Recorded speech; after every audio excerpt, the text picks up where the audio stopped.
जब मैं 7वीं 6वीं 7वीं का श्लोक है मैं पढ़ता था, मुझे पढ़ाया गया था, माता शत्रु पिता वैरी ये न वालो न पाठिता। जो माँ बाप अपने बच्चों को संस्कार नहीं देते, जो माँ बाप बच्चों को कुसंग से निकालकर सत्संग से नहीं जोड़ते, जो बच्चों को कामयाब नहीं बनाते, वह माँ बाप ही बच्चों के सबसे बड़े दुश्मन हैं। कहां थे आप जब बच्चे बिगड़ रहे थे? संस्कार क्यों नहीं दिया? क्यों नहीं नजर रखी? क्यों आंखें फूट गई थी? धृतराष्ट्र हो गए थे, गांधारी हो गए थे, क्यों बिगड़ने दिया? क्यों तुम्हारे बच्चे सिगरेट पी रहे हैं? क्यों तुम्हारे बच्चे जुआ खेल रहे हैं? क्यों तुम्हारे बच्चे शराब पी रहे हैं?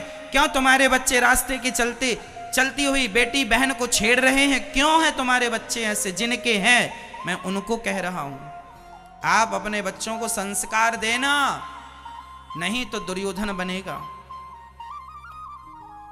और तुम धृतराष्ट्र गांधारी बनोगी।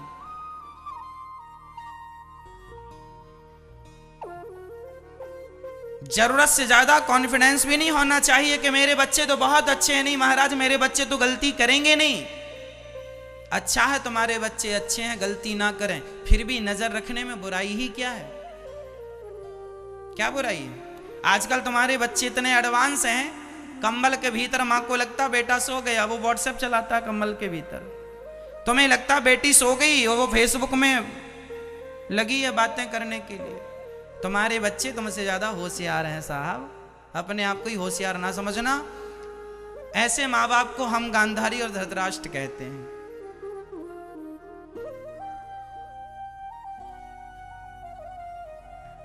गांधारी और धृतराष्ट्र, ये महाभारत की कथा हम सभी के जीवन में बहुत बड़ा सबक है।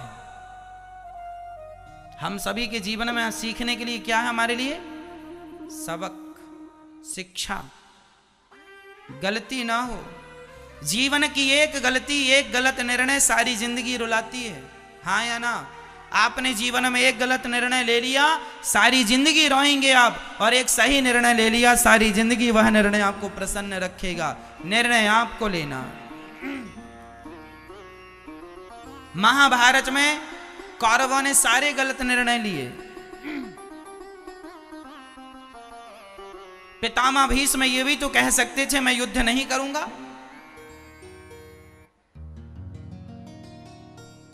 गुरु द्रोणाचार्य ये भी तो कह सकते थे अर्जुन भी मेरा शिष्य है, तू भी मेरा दुर्योधन शिष्य है, मैं युद्ध नहीं करूंगा। नहीं, युद्ध किया। कह रहे हैं मैंने रोटियां खाई हैं, नमक खाया है, ऋण चुकाऊंगा। दानवीर कर्ण कहते हैं कि लोग मुझे अपमानित करते थे, मुझे सम्मान दुर्योधन ने दिलाया है। अरे दुर्योधन ने सम्मान दिलाया है तो वो गलत है, तो जिसने सम्मान दिलाया है भले वो गलत है, तुम जान रहे हो तो गलत का साथ दोगे क्या? क्योंकि तुम्हें सम्मान दिलाया है तो तुम सम्मान की भूख में इतने ज्यादा भूखे हो गए कि तुमने एक नारी का अपमान कर डाला। क्या यही सम्मान था? गलत आदमी की संगत ना करना। मेरी मां, दो लोगों के नाम फिर बोल रहा हूं। भगवान अर्जुन के सहायक, अर्जुन को रास्ता बताने वाले कौन थे? अर्जुन के सलाहकार कौन थे? भगवान कृष्ण। और दुर्योधन के सलाहकार कौन थे? बोलो। मामा शकुनी। हाँ जी, जीवन में यह बात बहुत महत्व रखती है कि आपका सलाहकार कौन है। यदि सलाहकार कृष्ण है तब तो आपकी जय जयकार है, और सलाहकार यदि शकुनी है सत्यानाश होगा। इसलिए शकुनी जैसे लोगों से बच के रहना।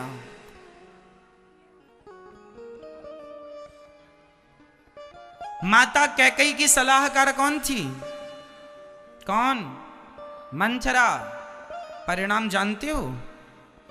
कैकेयी मां ने सलाह मंथरा से ली। और याद रखना मेरी मां, फिर बोल रहा हूं, सलाह हमेशा अपने से श्रेष्ठ लोगों से ली जाती है। सलाह हमेशा अपने से श्रेष्ठ लोगों से, सफल लोगों से सलाह लेनी चाहिए। असफल व्यक्ति की सलाह काम नहीं करती। जो स्वयं असफल है वो आपको सफलता के सूत्र क्या देगा, क्या सिखाएगा? स्वयं सीखा होता तो खुद ना सफल हो जाता। कैकेयी महारानी थी, सुनना, कैकेयी कौन थी उस समय? महारानी। और मंथरा कौन थी? कैकेयी के कमरे में झाड़ू पोंछा लगाने वाली दासी। एक महारानी ने सलाह किससे ली? दासी से। अरे राम राम राम राम राम राम, सलाह लेनी थी तो वशिष्ठ जी से ली होती, गुरु जी थे।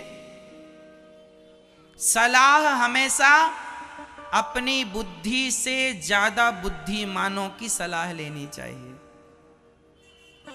हमारी जितनी बुद्धि है उनसे ज्यादा जिनकी है खोजो कि दुनिया में किसकी बुद्धि तुमसे ज्यादा है। इसलिए गुरु होते हैं हमारे भारत में। हमारी सोच, हमारी बुद्धि से ज्यादा गुरु की बुद्धि विकसित होती है। इसलिए हम गुरु शरण में जाते हैं और गुरु जी हमें सलाह देते हैं। इसलिए सलाहकार जीवन में अच्छा होना चाहिए। अर्जुन के सलाहकार भगवान कृष्ण थे और दुर्योधन के सलाहकार शकुनी। सलाह अच्छे लोगों से लो, इज्जत सबकी करो, सम्मान सबका करो। किससे बात करनी है? अरे भाई, जिसका जितना मूल्य होगा उतनी बातें करेगा। हर व्यक्ति अपने स्तर की बातें करता है ना? एक व्यक्ति का एक दायरा होता है कि वो क्या बात करेगा। बता दूं, शराबी हमेशा शराब की बातें करेंगे। कौन सी शराब बढ़िया है? शराबी हमेशा शराब की बात करेगा, जुआड़ी हमेशा जुए की बात करेगा, गंजेड़ी हमेशा गांजे की बात करेगा। ज्ञानी हमेशा ज्ञान की बात करेगा और मूर्ख हमेशा मूर्खता पूर्ण बात करेगा। इसलिए जीवन में ये बहुत महत्व रखती है चीज कि आप किसकी सलाह ले रहे हैं। आपके दोस्त कौन हैं? आपके फ्रेंड कौन हैं? आपकी सखी कौन है? आपकी सहेली। यदि आपकी सखी सहेली, आपका दोस्त यदि नेगेटिव है, नेगेटिविटी के विचार रखता है, नेगेटिविटी की बातें करता है, तो वह आपको नीचे ले जाएगा, गड्ढे में ले जाएगा। और यदि आपने पॉजिटिव लोगों के संग किया है, सकारात्मकता की बातें की हैं, अच्छे लोगों का संग किया है, यदि आपने दुनिया के टॉप 10 सफल व्यक्तियों की संगत कर लो, सुन लो, यदि आपने दुनिया के टॉप 10 सफल लोगों की संगत की तो लिख के रखना, कुछ वर्षों के बाद 10 सफल लोगों की संगत करने के बाद कुछ वर्षों के बाद 11वें सफल व्यक्ति आप ही होंगे, क्योंकि आपने सफल लोगों की संगति की। आपने धनवान लोगों की संगत की है, आप भी धनवान हो जाएंगे। और आपने कंगाल की संगत की तो आप क्या हो जाएंगे? कंगाल। जैसी संगत वैसी रंगत। इसलिए संगत अच्छी हो। समझ रही हो मेरी मां? संगत अच्छी हो। संगत से गुण आते हैं, संगत से गुण जाए। लोहा जड़ा जहाज में, पानी में उतराए। अरे संगत का बहुत महत्व है मेरी मां। सुनार की तराजू में मक्खी भी बैठ जाए ना तो मक्खी की कीमत भी 5000 हो जाती है, नहीं होती? सोनार तराजू से सोना तौल रहा है, तभी सोने की तरफ यदि मक्खी बैठ गई तो कम से कम 1 ग्राम की तो मक्खी होगी। चलो आधे ग्राम की भी मक्खी हुई तो भी 2500 की तो हो गई। 5000 रुपए का 1 ग्राम सोना वर्तमान में है, लगभग कुछ ज्यादा कम हो सकता है। यदि 5000 रुपए का 1 ग्राम सोना है और यदि मक्खी आधे ग्राम की हुई तो भी 2500 की है, हाँ या ना? और वही मक्खी जाके सब्जी वाले की तराजू में बैठ जाए तो 10 मक्खी बैठ जाए तो मक्खी मक्खी ही रहेगी, कोई कीमत नहीं बढ़ने वाली। मक्खी की कीमत तब बढ़ेगी जब वह सोनार के तराजू में बैठेगी। आप किन के साथ बैठते हैं ये बहुत महत्व रखती है बात। आप सोनार के साथ बैठेंगे, सोनार मीन्स अच्छे लोग। सोनार मतलब ये नहीं कि तुम अपने नगर के सोनारों के पास जाके बैठना शुरू कर दो। सोनार का अर्थ ये है कि अच्छे लोगों की संगत करोगे तो आपकी वैल्यू बढ़ जाएगी, और गलत व्यक्ति की संगत करोगे तो आपकी वैल्यू, कीमत कम हो जाएगी। संगत, एक लोहा भी नाव की संगत कर लेता है ना, नाव से जुड़ जाता है, तो वो लोहा डूबता तो देखो अकेला लोहा डूब जाता है, पर नाव में जड़ दिया जाए तो डूबता नहीं है। जो लोहा डूबता था वही नाव से जुड़ने के बाद खुद तो पार हो रहा है, औरों को भी पार लगा रहा है। संगत ही तो है, लोहा भी नाव की संगत करके खुद पार लगकर औरों को पार लगा देता है, और वही नाव की संगत से हट जाए तो पानी में डूब जाता है। आप भी जिस दिन अच्छे लोगों की संगत कर लोगे भव सागर से पार लग जाओगे। इसलिए सत्संग किया करो। आप अभी क्या कर रहे हैं? आप भी अभी संगत कर रहे हैं, सत्संग। अभी आप क्या कर रहे हैं? संग कर रहे हैं। कौन सा संग? सत्य संग। सत्य क्या है? ईश्वर का संग ही ये सत्संग है, ये ईश्वर का संग है।